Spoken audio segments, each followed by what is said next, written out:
চাওক ওদালগুৰিৰ পৰিৱেশটো আমি দেখুৱাইছোঁ। ওদালগুৰি এতিয়া নিশাৰ পৰিৱেশটো অকণমান দেখুৱাই লওঁ। কালি ইয়াত যিহেতু হিংসাত্মক এক ঘটনা সংঘটিত হৈছিল, BPFৰ কৰ্মীয়ে UPPLৰ সমৰ্থকৰ এখন গাড়ী ভঙাৰ দৃশ্য আজি আমি দেখুৱাব লগা হৈছিল। আৰু তাৰ পাছত আজিৰ দিনটোত আমি দেখিবলৈ গৈছোঁ ঠায়ে ঠায়ে কটকটীয়া নিৰাপত্তা ব্যৱস্থা।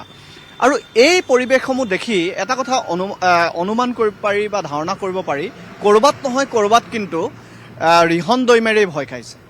এইকাৰণে ভয় খাইছে যে এগৰাকী শক্তিশালী প্ৰাৰ্থী তেওঁৰ বিৰুদ্ধে প্ৰতিদ্বন্দ্বিতা কৰিছে UPPLৰ পৰা। সকলোৱে পৰিচিত, সকলোৱে দীপেন বড়োক চিনি পায়। দীপেন বড়োৱে 26টা বছৰ ছাত্ৰ ৰাজনীতি কৰি সক্ৰিয় ৰাজনীতিলৈ আহিছে। গতিকে দীপেন বড়োৰ যথেষ্ট জনপ্ৰিয়তা আছে। আৰু এইগৰাকী দীপেন বড়ো যেতিয়া ওদালগুৰি সমষ্টিৰ UPPLৰ প্ৰাৰ্থী হৈছে, তাত ক'ৰবাত নহয় ক'ৰবাত কিন্তু ৰিহন দৈমাৰীয়ে ভয় খাইছে। ইতিমধ্যে আপুনি অসমৰ দৰ্শকসকলক দেখুৱাইছে যে আজিৰ দিনটোত দীপেন বড়োৱে কৈছে যে 20টা বছৰে তেওঁ MLA আছিল। আজিৰ দিনটোতো তেওঁ ডেপুটি CM। আজিৰ দিনটোতো তেওঁ বিভিন্ন সভা সমিতি বা বিভিন্ন অনুষ্ঠান প্ৰতিষ্ঠানৰ সৈতে জড়িত, আৰু কিমান তেওঁক লাগে। আৰু সেইবাবে এইবাৰ ওদালগুৰিবাসী ৰাইজে পৰিৱৰ্তন বিচাৰিছে, এগৰাকী ভাল বিধায়ক এই সমষ্টিটোৰ পৰা বিচাৰিছে। ৰাইজে কি কয় আমি কথা পাতিব বিচাৰিছোঁ। আমি দোকানে পোহাৰে ঘূৰিছোঁ, সমষ্টিবাসী ৰাইজৰ মনৰ ভাৱ জানিবলৈ আমি যত্ন কৰিছোঁ। অকণমান আপোনাৰ লগত কথা পাতিব বিচাৰিছোঁ, ৰাজনীতিৰ খবৰ পাতিব বিচাৰিছোঁ। ওদালগুৰিত হাই ভল্টেজ মেচ হ'ব বুলি কোৱা হৈছে, কেনেধৰণৰ কি পৰিৱেশ দেখিছে ওদালগুৰিবাসী ৰাইজ হিচাপে? ওদালগুৰিবাসী ৰাইজ হিচাপে আমিতো ৰিহন দৈমাৰীক চালোঁ 4বাৰ, এইবাৰ বিচাৰিছোঁ দীপেন বড়োক এবাৰ। আৰু তেওঁৰ দীপেন বড়োৰ যিখিনি মানে কি কয় যোগ্যতা, ৰিহন দৈমাৰীৰ তুলনাত বহুত ওপৰত। আৰু আমি সেইকাৰণে বিচাৰিছোঁ যে যোৱা 20টা বছৰ ৰিহন দৈমাৰী যিখিনি নোৱাৰিলে, আমাৰ আশা আকাংক্ষা যিখিনি পূৰণ কৰিব লাগে, সেইখিনি এইবাৰ নিশ্চয় আমাৰ দীপেন বড়ো ছাৰে আমাৰ পাৰিব। তো সেই আশা লৈ পেলাই আমি এইবাৰ ওদালগুৰিবাসী ভাবিছোঁ যে দীপেন বড়ো এইবাৰ জিকিব। দীপেন বড়ো এবাৰ জিকিব। আমি আগবাঢ়ি গৈ থাকিম, পদপথেৰে আমি আগবাঢ়ি গৈ থাকিবলৈ যত্ন কৰিম। মহিলাসকল আহিছে, মহিলাসকলৰ সৈতেও কথা পাতিবলৈ যত্ন কৰিম। বাইদেউ ক'ৰ পৰা আহিছে আপুনি? মই ওদালগুৰি টাউনৰে হয়। কিবা কামত ওলাই আহিছে? অলপ ওলাই আহিছোঁ, মানে মানুহৰ বাতাবৰণবিলাক চাব আহিছোঁ, ইলেকশ্যনৰ বতৰ। গতিকে ওদালগুৰি ৰাইজক নতুনত্ব লাগে, ইমান নতুন কিবা বিচাৰে। গতিকে ইমান 15 বছৰেতো আমি পুৰণিতকৈ দেখি আহিছোঁ। এতিয়া নতুন লাগে, নতুন প্ৰজন্মক নতুনত্ব আনিবৰ কাৰণে আমি নতুন কেণ্ডিডেট এজনক আমি জিকাবলৈ ওলাইছোঁ। মানে ৰাইজৰ পৰা মনৰ আশাবিলাক। মহিলাসকল মানে দীপেন বড়োৰ পক্ষত, দীপেন বড়োৰ পক্ষত আছে। তেওঁলোক সদায় মানে ভাবে নতুনত্ব লাগে। আমি এজন মানুহকে বাৰে বাৰে দেখি আহিছোঁ। গতিকে পুৰণিক পাহৰি নাযাওঁ, কিন্তু নতুনত্বটো আমাক বহুত দৰকাৰ, নতুন প্ৰজন্মৰ কাৰণেতো অতিকৈ দৰকাৰ। গতিকে ৰাইজেও চাওক, আমাৰ নতুন প্ৰজন্মক নতুনত্ব আনি দিয়ক, আমাৰ ওদালগুৰিৰ উন্নতি কৰক, এইখিনি কৈয়ে ক'লোৱে মই। আৰু তাৰ বিষয়ে মই আৰু আমাৰ ৰাইজ আছে, ৰাইজে আৰু বহুতখিনি কথা ক'ব। বহু অভিযোগ আছে ওদালগুৰি সমষ্টিত। মহিলা উদ্যমিতা আঁচনিৰ বহুতে টকা পোৱা নাই বুলি কৈছে, বিভিন্ন আঁচনিৰ পৰা বহুতৰে কৰ্তন কৰা হয়। আপুনি কওকচোন, এগৰাকী বয়োবৃদ্ধ ব্যক্তি হিচাপে সমষ্টিটোত এবাৰ কি দেখিছে? দেখা পাইছোঁ আমাৰ মহিলাবিলাকৰ বহুত দুৰ্গতি আছে। কাৰণ হ'ল সিহঁতে নিজে নিজে কৰিছে। এইটো যিখিনি পাবলগীয়া আছিল আমাৰ মহিলাবিলাকৰ বয়সবৃদ্ধ হিচাপত, সেইখিনি আমি পোৱা নাই। আৰু আমাৰ এই অৰুণোদয়ও কাটি দিলাক, কিবা কিবি কৰিলাক সিহঁতে। মানে আমি যিখিনি আঁচনি পাব লাগে সেইখিনি বৰ্জন কৰলাক। এতিয়া আমাৰ নতুন প্ৰজন্মৰ আমাৰ মানুহজনক আমাৰ লাগে, দীপেন বড়ো ছাৰক। যাতে নেকি আমি দীপেন বড়ো ছাৰ জয় জয়কাৰে আমি এইটো তাক আনিব পাৰোঁ, তেনেহ'লে কি যেন আমাৰ পৰিৱৰ্তনটো আহি যাব নতুন প্ৰজন্মত। এইখিনিয়ে কৈ মই শেষ কৰিলোঁ। বাইদেউ কি দেখিছে সমষ্টিটোত? সমষ্টিটো এতিয়া দেখিছোঁ বৰ্তমান আমাৰ আমি ৰাইজে আৰু আমি বিচাৰিছোঁ নতুন প্ৰজন্মক মানুহক আমাক লাগে, যিহেতু আমাক পৰিৱৰ্তন লাগে। আমি ইমান 20 বছৰলৈকে দেখিছোঁ, আমাক মানে 20 বছৰলৈকে যিখিনি হোৱা নাই, এতিয়া নতুন প্ৰজন্ম উঠি অহা মানুহক আমি ৰাইজে হিচাপে ছাপোৰ্ট কৰিব লাগে। দীপেন ছাৰক আমি ছাপোৰ্ট কৰোঁ। কি ভাল গুণ দেখিছে দীপেন বড়ো? কি ভাল গুণ আছেনো? মই দোকানে পোহাৰে ঘূৰিছোঁ, প্ৰত্যেকে কৈছে দীপেন বড়ো এগৰাকী ভাল মানুহ, দীপেন বড়োক ভোট দিব লাগে। আমি দীপেন বড়োক ভোট দিম বুলি বহুতে কৈছে। কি গুণ আছে যিটো গুণ আপোনালোকৰ ভাল লাগে? মানে তেওঁৰ গুণ মানে বহুকেইটাই গুণ ভাল তেওঁৰ। মানে তেওঁ আৰু ইমান শিক্ষিত মানুহ হয়, যিহেতু সংগঠন কৰি অহা মানুহ, তেওঁৰ মানে যিটো মানে অভিজ্ঞতা আছে, তেওঁ মানে পূৰা MLA হিচাপে মানে তেওঁ জয়যুক্ত হৈ যাব। আৰু তেওঁ যিখিনি আমাৰ কাৰণে ওদালগুৰি সমষ্টিৰ কাৰণে বাকীৰ কাৰণে কাম কৰিব, তেওঁ একদম সম্পূৰ্ণভাৱে কৰিব পাৰিব। আমি এইটো 100% মনৰ পৰা বিশ্বাস ৰাখি তেওঁক আমি ছাপোৰ্ট কৰি আছোঁ। আৰু আপুনি UPPLৰ মানুহ নেকি? নহয় নহয়, বহু লোকৰ সৈতে মই কথা পাতিছোঁ, প্ৰত্যেকে কৈছে যে এইবাৰ নতুন বিচাৰিছে, নতুন এগৰাকী বিধায়ক ওদালগুৰিৰ পৰা বিচাৰিছে আৰু ওদালগুৰিত সঁচাকৈ এইবাৰ কিন্তু এখন হাই ভল্টেজ মেচ হ'ব। ৰিহন দৈমাৰী আৰু দীপেন বড়োৰ মাজতে প্ৰতিদ্বন্দ্বিতা, তুমুল প্ৰতিদ্বন্দ্বিতা হ'ব, সেয়া নিশ্চিত। সেই পৰিৱেশ আমি ইয়াত দেখিবলৈ পাইছোঁ আৰু প্ৰতিটো স্থানতে আমি দেখিবলৈ পাইছোঁ যে বহুতে কৈছে দীপেন বড়ো এগৰাকী ভাল মানুহ।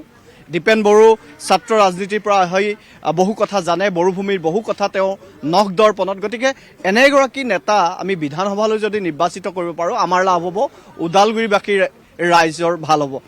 আৰু এগৰাকী বাইদেউ আছে, হয়তো দোকানৰ পৰা আহিছে, ওলাই আহিছে। ওলাই আহিছিলোঁ টাউনত অলপ। কেনেকুৱা দেখিছে? আমাৰ ইয়াত এটা বেলেগ এটা ৱেভ আহিছে এইবাৰ। আমি অলপ নতুনত্ব বিচাৰোঁ, যিহেতু তেখেতে আগতেও বহুতখিনি দায়িত্ব পাই থ'লে। আমাৰ যিজন আৰু এজন উঠিছে ৰিহন ছাৰ, তেখেতো ভালেই, ইমান বেয়া নহয় বাৰু, কিন্তু আমি এজন নতুন বিচাৰোঁ এইবাৰ।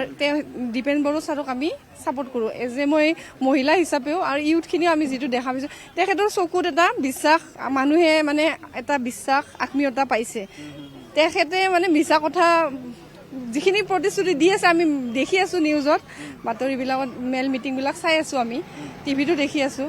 তেখেতে যিখিনি আশ্বাস দিছে মই ভাবোঁ তেওঁ কৰিব পাৰিব। নতুন প্ৰজন্মৰ ইউথখিনিৰ কাৰণে বহুতখিনি, তেখেতো এজন বহুত শিক্ষিত মানুহ, 7 বছৰ চাগে তেওঁ, মই ইমান নাজানিম, স্কুলিং কৰিছে আৰু বড়ো জাতিটোৰ বাবে তেওঁ বহুতখিনি কৰি আহিছে। উপেন্দ্ৰনাথ ব্ৰহ্মৰ এটা ষ্টেচু, তেওঁ পথ এটা উদ্ঘাটন কৰিছে তেওঁৰ দিনত, এইখিনি কৰিব পাৰিছে আৰু বড়ো জাতিটো এটা উচ্চ স্তৰলৈ লৈ গৈছে, ৰাষ্ট্ৰীয় মৰ্যাদা দিছে, কিবা দিল্লীলৈ নি। সেইখিনি তেওঁ আন কোনো ইমান বছৰে কৰিব, তেওঁ ছাত্ৰ সংগঠনত থাকোঁতে কৰিছে এইখিনি। আৰু তেওঁ যদি আহি যায় আমাৰ ক্ষমতাত, তেতিয়া তেওঁ মানে বহুতখিনি কাম কৰিব, আমাৰ বিশ্বাস আছে, আমি বিশ্বাস কৰোঁ তেওঁ। বহুতে কৈছে, আজি বহুত লোকৰ সৈতে মই কথা পাতিছোঁ, দোকানীৰ লগতো কথা পাতিছোঁ, হোটেলৰ লোকৰ লগতো কথা পাতিছোঁ। বহুতে কৈছে যে যিগৰাকী ইয়াত ডেপুটি CM হিচাপে আছে বা পৰিষদ যে ৰিহন দৈমাৰীৰ কথা কৈছোঁ, বহুতে কৈছে যে তেওঁ যিহেতু MCLA বা তেওঁ ডেপুটি CM, যিখিনি বড়োভূমিৰ সুবিধা বহুতকে নিদিব বুলি বহুতে এনেধৰণৰ ভয় ভাবুকিও কথা কিন্তু আহিছে। তেনেধৰণৰ কিবা হৈছে বুলি আপুনি শুনিছে নেকি? হয়, ভাবুকি মানে এতিয়া সেই সেনেকুৱা হৈছে। আমি নিজে, মোৰ গোট আছে, এনেকুৱা কিছুমান মানে ভয় ভাবুকি আছে, মানে সেইফালে যদি ছাপোৰ্ট হয় কাটি দিয়া হ'ব, এনেকুৱা বহুত আমি দেখা পাই আছোঁ। গোট মানে সিহঁতৰ মানে ছাপোৰ্টখিনি মাতি নি কিনে মেল মিটিঙত ধুনীয়াকৈ কিবা কৰে। যদি আমি দীপেন ছাৰৰ ফালে ছাপোৰ্ট কৰা যেন পাওঁ, অলপ আমাক মানে গুৰুত্ব কমকৈ দিয়ে, বিশেষকৈ কাটিয়ে দিয়ে। মানে সিহঁতৰ মানুহখিনি ভালকৈ মাত বোলো নকৰে, যেন দেখিলেই কিবা দিব লাগিব নেকি। আমিতো ৰাইজ হয়, ৰাইজক দিব লাগিব। যেতিয়া প্ৰমোদ বড়ো চৰকাৰ ছাৰ আছিল তেতিয়াতো কাকো চাৱা নাই, চব ৰাইজকে যি দিছে, মানে যি গোটত কিবা আহিছে চবখিনি দিছে। 25,000 আমাৰ কিবা দিছিল প্ৰমোদ ছাৰৰ সময়ত, কিবা গোটবিলাকক দিছিল। এইবাৰ যিটো 15,000 আহিছে, মোৰ নিজৰ গোটৰ মানে কেইজন ছাপোৰ্ট আছে, সেইকেইটাক মানে মাতি কিবা কৰিছে, কিন্তু আমাক মানে অলপ এলাগি কৰি থৈছে। সেইটো মোৰ ক্ষেত্ৰত বাৰু একো নাই, কিন্তু বহুত সেনেকুৱা গোট আছে। যদি সেনেকুৱা কাট খায়, বহুত আই মাতৃৰ মনত দুখ পাব, এইটো হ'ব নালাগে। আমাৰ দীপেন বড়ো ছাৰ যদি আহে, আমি এইবিলাক মানে হেৰি কৰিব। আৰু অৰুণোদয় বহুত কাটা গৈছে মানুহৰ, এইখিনি মই দুখীয়া ৰাইজখিনি পাব লাগে। বহুতখিনি মানুহ, বহুত আই মাতৃ দুখ পাব, মই কৰিব বুলি বিশ্বাস আছে। দীপেন বড়ো ছাৰে আশ্বাস দিছে ৰাইজক, আমি কৰিব বুলি আশা কৰিছোঁ। বহুত লোক আছে, আপুনি চাগে UPPL সমৰ্থক নহয়, বাইদেউ যিখিনি কথা ক'লে হয় নেকি কথাখিনি? আপুনিতো শুনি আছে ওচৰৰ, যে ভয় ভাবুকি দিয়া হৈছে, আঁচনিৰ কৰ্তন কৰাৰ কথা কৈছে যদি ভোট নিদিয়ে, কাৰণ তেওঁলোকৰ চৰকাৰ আছে, BPF এতিয়া শাসনত আছে বড়োভূমিত, তেওঁ নিজে এগৰাকী ডেপুটি CM, এনেধৰণৰ কিবা পৰিৱেশৰ কথা আপুনি শুনিছে? হয়, আমি তেনেকুৱা ধৰণৰ কথাবিলাক শুনিবলৈ পাইছোঁ। আমি ইতিমধ্যে শুনিছোঁ যে কিছুমান আমাৰ অৰুণোদয় পোৱা কিছুমান আমাৰ হিতাধিকাৰী আছিলে, তেখেতসকলৰ নাম অলৰেডি কাটিছে আৰু হিতাধিকাৰীসকল খুব ক্ষোভিত, কাৰণ আমাৰ যিটো আমাৰ পূৰ্বৰ চৰকাৰ, প্ৰমোদ বড়ো ডাঙৰীয়াৰ যিটো চৰকাৰ UPPL চৰকাৰ চলাইছিলে, তেতিয়া কোনো ধৰণৰ তেনেকুৱা আমি কথা শুনিবলৈ পোৱা নাছিলোঁ। কিন্তু এতিয়া নতুনকৈ আমি শুনিবলৈ পাইছোঁ যে কিছু সংখ্যক আমাৰ যিসকল মানে অৰুণোদয়ৰ হিতাধিকাৰী আছিলে, তেখেতসকলৰ পৰা নাম কৰ্তন হৈছে। তেখেতসকল মানে UPPLৰ ছাপোৰ্টাৰ থকাৰ কাৰণে তেখেতসকলৰ নাম কাটিছে। আৰু শুনিবলৈ পাইছোঁ যে বহুতো ধৰণৰ মানে আপোনাৰ ভয় ভাবুকি দিছে যে যদি মানে UPPL লগত থাকে তেতিয়াহ'লে তেওঁলোকৰ মানে হিতাধিকাৰীৰ পৰা নামকৰ্তন কৰা হ'ব। আৰু মই বিশেষকৈ এটা কথা আপোনালোকৰ জৰিয়তে ক'ব বিচাৰিছোঁ, আমি ওদালগুৰিবাসী ৰাইজ হিচাপে ওদালগুৰি সমষ্টিত আমি এতিয়া নতুন চেহেৰা দেখিবলৈ পাম যেন আমি আশাবাদী। কাৰণ ওদালগুৰি সমষ্টিৰ ৰাইজসকলে নতুন চেহেৰা আমাৰ সন্মানীয় দীপেন বড়ো ডাঙৰীয়াক বিচাৰিছে। তেখেত সুদীৰ্ঘ 25টা বছৰ এতিয়া ছাত্ৰ দলৰ লগত ছাত্ৰ সংগঠনৰ লগত জড়িত আছিলে। আৰু যি আমাৰ BTRৰ যি আপোনাৰ 35 লক্ষ জনতা 26টা জনগোষ্ঠীৰ যি জনগোষ্ঠী আছে, তেখেত প্ৰত্যেকটো জনগোষ্ঠীৰ লগত যোগাযোগ আছিলে আৰু তেখেতৰ প্ৰত্যেকটো জনগোষ্ঠীৰ লগতে ভাল এটা সম্পৰ্ক আছিলে। গতিকে আমাৰ ওদালগুৰি সমষ্টিত দীপেন বড়ো মানে জিকি যোৱাটো নিশ্চিত। আৰু আমি দেখিবলৈ পাইছোঁ যে বিভিন্ন আপোনাৰ দোকানে প্ৰহৰে বিভিন্ন চুকে কোণে অকল এটাই নাম শুনিবলৈ পাইছোঁ, দীপেন বড়ো। আৰু ব্যক্তিগতভাৱে আমি ওদালগুৰিবাসী হিচাপে এজন সবল নেতৃত্ব, এজন শিক্ষিত যুৱক আমি বিচাৰোঁ ওদালগুৰি ৰাইজৰ বাবে। ধন্যবাদ জনাইছোঁ। আমি কথা পাতিছোঁ, ওদালগুৰিত ঘূৰিছোঁ, ওদালগুৰি অলিয়ে গলিয়ে ঘূৰিছোঁ, ইয়াৰ ৰাইজৰ মন্তব্য আমি শুনাইছোঁ। আমি এখন দোকানলৈ যাব বিচাৰিছোঁ, অকণমান আগবাঢ়ি আহিব নেকি বাইদেউ? নতুন প্ৰজন্মৰ ভোটাৰ নিশ্চয়। হ্যাঁ স্যাৰ, আমাক নতুন প্ৰজন্ম লাগে, আমি নতুন যুগৰ মানুহ, তাৰ কাৰণে আমি দীপেন ছাৰকে আমি জয়যুক্ত কৰিম UPPLকে। প্ৰত্যেকতে দীপেন ছাৰ কি আছে তেওঁ? মানে তাৰ সি আগতে ভাল কাম কৰি আছিল না, তাৰ কাৰণে আমিও ভাল কাম লাগে। য়ং জেনেৰেশ্যন চলি আছে না এতিয়া, তাৰ কাৰণে আমিও য়ং জেনেৰেশ্যনকে লাগে, য়ং মানুহকে লাগে, তাৰ কাৰণে আমিও UPPLকে জয়যুক্ত কৰিম। ইমানে ছাৰ। কি পৰিৱেশ দেখিছে? দোকানত দেখিছোঁ আড্ডা চলি আছে, ৰাজনীতিৰ আড্ডা চলিছে। ৰাজনীতিৰ আড্ডা চলি আছে, কিন্তু মই মিটিঙে প্ৰহৰে দীপেন ছাৰৰ এই যিহেতু নতুনকৈ উঠি আহিছে আৰু তেখেতৰ যিটো নেকি ভাষণ আমি শুনিবলৈ পাইছোঁ, তেখেতৰ ভাষণত আমি নতুনত্ব এটা পাইছোঁ।